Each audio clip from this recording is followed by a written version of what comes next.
ৰাইজৰ সঁহাৰি আপোনালোকে দেখিছে। এইবাৰ ব্যাপক উৎসাহ ৰাইজৰ মানে আমাৰ পদুম ফুলৰ ছবিক লৈ আছে আৰু ৰাইজ মানে একচিটিয়া হৈ গুচি গৈছে যে ৰাইজ সকলো মানুহ এই অঞ্চলৰ আমাৰ ডক্টৰ হেমন্ত বিশ্ব শৰ্মা ডাঙৰীয়াৰ প্ৰতি আস্থা ৰাখিছে আৰু তেখেতৰ নেতৃত্বৰ প্ৰতি পুনৰবাৰ সমৰ্থন দিবৰ কাৰণে ৰাইজ আগবাঢ়ি আহিছে আৰু সকলো ৰাইজে পদুম ফুলৰ ছবিত ভোট দিব।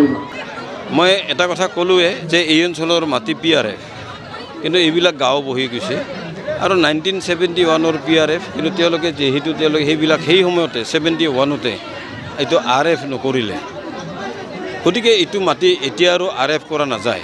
এই মাটিখিনি জেনেৰেল খাস কৰি এই মানুহবিলাক বহি থকা মানুহবিলাকক এলটমেণ্ট দিয়াটো মই বিচাৰোঁ। মূল যুঁজটো এইবাৰ নাই যে যিসকল থাকিব আমাৰ ভয়ত ছত্ৰভংগ দিব, যুঁজেই নহ'ব।